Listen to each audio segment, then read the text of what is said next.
लोग झारखंड में रहते हैं जो यहाँ के नहीं हैं, तो मेरा सीधा सा प्रश्न होगा कि ये केवल कानून, ये नियम, ये संविधान का हवाला केवल झारखंड के लिए क्यों?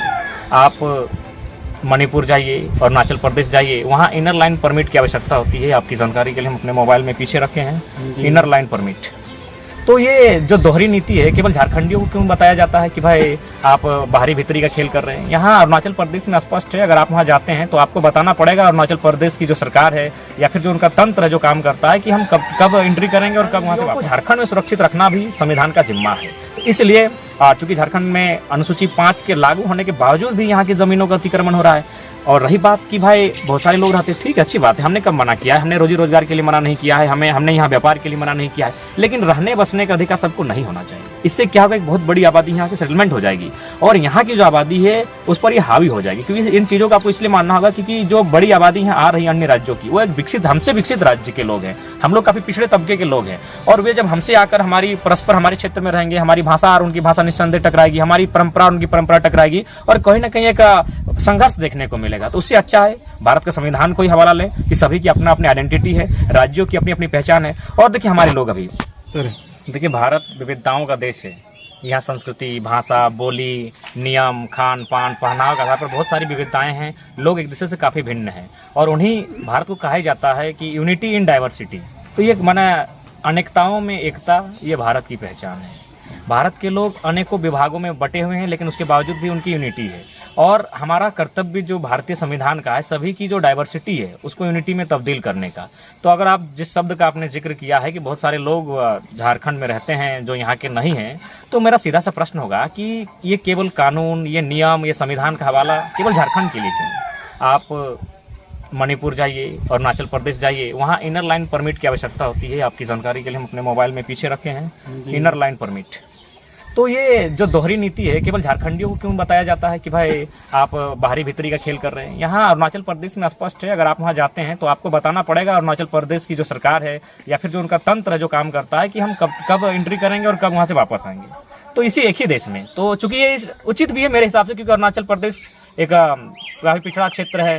निसंदेह अगर विकसित राज्य के लोग वहां जाके रहेंगे तो निश्चय वहां उनके हक अधिकार को छीनेंगे और वे धीरे धीरे वहां आधिपत्य हो जाएंगे। तो इसलिए कहीं ना कहीं अगर भारत का संविधान भी है तो सभी लोगों को उनके क्षेत्र में सुरक्षित रखना संविधान का जिम्मा है। तो झारखंडियों को झारखंड में सुरक्षित रखना भी संविधान का जिम्मा है। तो इसलिए चूंकि झारखंड में अनुसूची 5 के लागू होने के बावजूद भी यहाँ की जमीनों का अतिक्रमण हो रहा है। और रही बात कि भाई बहुत सारे लोग रहते हैं, ठीक है, अच्छी बात है, हमने कब मना किया है? हमने रोजी रोजगार के लिए मना नहीं किया है, हमने यहाँ व्यापार के लिए मना नहीं किया है, लेकिन रहने बसने का अधिकार सबको नहीं होना चाहिए। इससे क्या होगा, एक बहुत बड़ी आबादी यहाँ की सेटलमेंट हो जाएगी और यहाँ की जो आबादी है उस पर ये हावी हो जाएगी। क्योंकि इन चीजों का आपको इसलिए मानना होगा क्योंकि जो बड़ी आबादी यहाँ आ रही है अन्य राज्यों की, वो एक विकसित, हमसे विकसित राज्य के लोग हैं। हम लोग काफी पिछड़े तबके के लोग हैं और वे जब हमसे आकर हमारी परस्पर हमारे क्षेत्र में रहेंगे, हमारी भाषा और उनकी भाषा निस्संदेह टकराएगी, हमारी परंपरा और उनकी परंपरा टकराएगी और कहीं ना कहीं एक संघर्ष देखने को मिलेगा। तो उससे अच्छा है भारत के संविधान को ही हवाला लें कि सभी की अपना अपनी आइडेंटिटी है, राज्यों की अपनी अपनी पहचान है। और देखिए हमारे लोग अभी बहुत सारे लोग हमारे तमिलनाडु में रहते हैं, केरल में रहते हैं, कर्नाटक में रहते हैं, महाराष्ट्र में रहते हैं, गुजरात में रहते हैं, तेलंगाना में रहते हैं, मतलब हिंदुस्तान के हर कोने में झारखंड के लोग रहते हैं। तो मैं सीधा ये सवाल, चूंकि मामला न्यायालय का है, तो हम न्यायालय से पहला सवाल यही करना चाहेंगे आपके चैनल के माध्यम से, क्या जो हमारे लोग तमिलनाडु, गुजरात, महाराष्ट्र में रहते हैं उन्हें वहां मतदान का अधिकार है? क्या वहां उन्हें सरकारी नौकरियों में लाभ का अधिकार है? क्या वहां हमारी भाषा, हमारी संस्कृति, परंपरा को संरक्षण का अधिकार है? जी नहीं, क्योंकि गुजरात गुजराती का है, वहां गुजराती कल्चर को बढ़ावा दिया जाएगा। महाराष्ट्र मराठी कल्चर के लिए, मराठी भाषा के लिए, मराठी मानुष के लिए है, तो हमें कोई आपत्ति नहीं। ठीक उसी प्रकार झारखंड यदि झारखंडी का है, ये बात हम कहते हैं तो पेट में दर्द नहीं होना चाहिए। यानी कि जो ये झारखंडी की मांग हो रही है ये कुछ नया नहीं है, ये नया नहीं है, ये विधि संगत है, न्याय संगत है और ये संवैधानिक है। यानी कि अन्य राज्यों में ये सारी चीजें जो है स्थानीयता और जो भी मामला हम लोग उठा रहे हैं, आप लोग उठा रहे हैं, वो सारे मामले कहा जा सकता है कि जो बाकी राज्यों में उसी प्रकार झारखंड के लोग बिल्कुल जो अन्य राज्य हैं, जिस प्रकार अन्य राज्यों के लोगों को उस राज्य में, अभी देखिए बिहार की बहाली आई है टीचर की, वो स्पष्ट लिखा है कि केवल बिहार के निवासी ही इसकी योग्यता रखते हैं। पंजाब का मुख्यमंत्री का बयान आया है, उन्होंने भी स्पष्ट कहा है, पंजाबी भाषा को महत्व दिया है। तो ये वास्तविकता है, भारत राज्यों का देश है और सभी राज्यों की अपने अपने कुछ कल्चर हैं, अपने अपने कुछ नियम हैं। क्योंकि सीधा सा बात है कि आप मारुति का चक्का ट्रक में नहीं फिट कर सकते हैं, ट्रक का चक्का बस में फिट नहीं कर सकते हैं। सबका एक अपना अपना पहचान है, अपनी अपनी आइडेंटिटी है। ठीक उसी प्रकार पंजाब का अपना अलग कल्चर है, उसका अलग रहन सहन है, खान पान अलग है। ठीक उसी प्रकार बिहार, यूपी, बंगाल का है और झारखंड का अलग है। तो हम लोग भी चाहते हैं जो मेरा अलग कल्चर है, मेरी जो अलग भाषाएं हैं, मेरी जो अलग परंपराएं हैं, उसे संवैधानिक हस्तक्षेप करते हुए, न्यायालय हस्तक्षेप करते हुए उसे सुरक्षित रखे और संरक्षित रखे। नहीं तो आने वाला फ्यूचर क्या होगा, हमारी भाषाएं, हमारी परंपराएं और हमारे जो मूल पहचान है वो मिट जाएगी और हो भी रहा है। आज त्योहारों की बात करें, जो हमारे त्योहार हैं वो तो धीरे धीरे अब लुप्त होने लगे हैं। जो अन्य राज्यों से त्योहार यहाँ चल कर आए, चूंकि मैं नाम नहीं लूंगा क्योंकि त्योहार को कहीं ना कहीं लोग धार्मिक एंगल देते हैं, तो मैं चाहूंगा कि धार्मिक, ये सांस्कृतिक लड़ाई है, ये आइडेंटिटी की लड़ाई है, यहाँ धार्मिक बात नहीं होगी। लेकिन लॉजिकली मैं कहना चाहूंगा जो पर्व बंगाल की हवाओं से उड़ते हुए आया, जो बिहार की हवाओं से उड़ते हुए झारखंड में आया, आज उन्हें यहाँ एक बहुत बड़ी पकड़ बना ली है यहाँ के संरक्षण में। तो निश्चय क्या होगा, यहाँ के जो परंपराएं हैं, यहाँ के जो पर्व है, त्योहार हैं, यहाँ की जो भाषाएं हैं वो विलुप्त के कगार पर है। और आंकड़े कहते हैं, यूएनओ की यूनाइटेड नेशन ऑर्गेनाइजेशन की रिपोर्ट कहती है कि आने वाले 2050 तक झारखंड की 8 भाषाएं स्वतः नष्ट हो जाएंगी।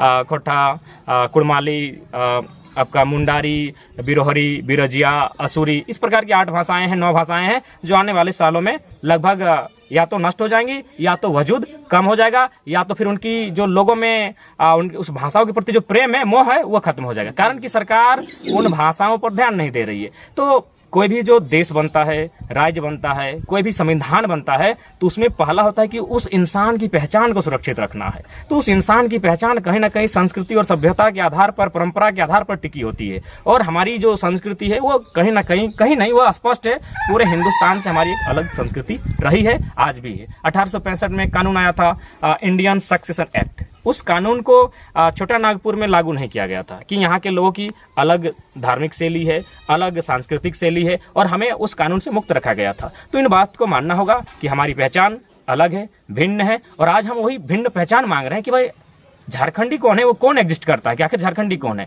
कोई भी आएगा 2 दिन बाद, 4 दिन बाद कोई एंट्री करेगा, अवैध तरीके से झारखंडी कहलाएगा, ये कहीं ना कहीं सरासर अन्याय है, गैरकानूनी है। एक सवाल और उभर कर आ रहा है कि बिना राजनीति के फिर ये कैसे संभव है कि, क्योंकि कोई भी सरकार बनती है तो कहीं न कहीं जनता को ठगने का काम कर रही है और करती ही है। तो फिर लोगों में ये सवाल आ रहा है कि जयराम मातो राजनीति में क्यों नहीं आ रहे, क्या राजनीति में आके ये किया नहीं जा सकता? देखिए, यदि राजनीति किए बिना अगर हमारा हक अधिकार हमें मिलता है तो हम लोग राजनीति में आने का जहमत नहीं लेंगे, क्योंकि कहीं ना कहीं राजनीति में आना यानी आपका व्यक्तिगत जीवन समाप्त हो जाना। और हम लोग अभी छात्र हैं, अभी चाहेंगे कि हम लोग का कुछ व्यक्तिगत जीवन हो, हम अपने व्यक्तिगत जीवन को जी सके। तो इसलिए पहला प्रयास, अगर सरकार कानून बनाती है तो राजनीति करने का, राजनीति में आने का, चुनाव लड़ने का प्रश्न खड़ा नहीं होता है। लेकिन यदि सरकार कानून नहीं बना पाती है तो निश्चय ही झारखंड की जनता करवट लेना चाहती है, झारखंड की जनता एक बदलाव चाहती है, और उस बदलाव में अगर माटी से आह्वान होगा और उसमें अगर हम लोगों को, विशेषकर मुझे भी अगर अपनी भूमिका अदा करनी पड़ी, रोल अदा करना पड़ा, तो सोचेंगे। लेकिन फिलहाल ऐसा इंटेंस नहीं है। हम लोग चाहेंगे जिस प्रकार भाषा वापस हुआ 1932 के खतियान को डेडलाइन मानते हुए, आपको जो उचित लगे समीक्षा करते हुए एक क्राइटेरिया तय करें कि झारखंडी आखिर है कौन झारखंडी नहीं है, झारखंडी बनने की, झारखंडी मान्यता की प्रक्रिया क्या होगी, जिससे एक बहुत बड़ी आबादी, जो अंदरूनी आंकड़े कहते हैं कि 36,000 आबादी प्रत्येक साल झारखंड में आके निवास कर जाती है, वोटर आईडी बना लेती है, जाति आवासी बना लेती है, यहाँ की पहचान को बना लेती है। और इससे क्या होगा, वो बड़ी आबादी एक दिन इन फ्यूचर निश्चय ही है यहाँ की आबादी से टकराएगी। नियोजन के नाम में, रोजगार के नाम में, भाषा संस्कृति के नाम में, परंपरा के नाम पे एक दिन निश्चय ही टकराएगी। तो हम लोग चाहेंगे, सबका अपना अपना बाउंड्री लाइन है।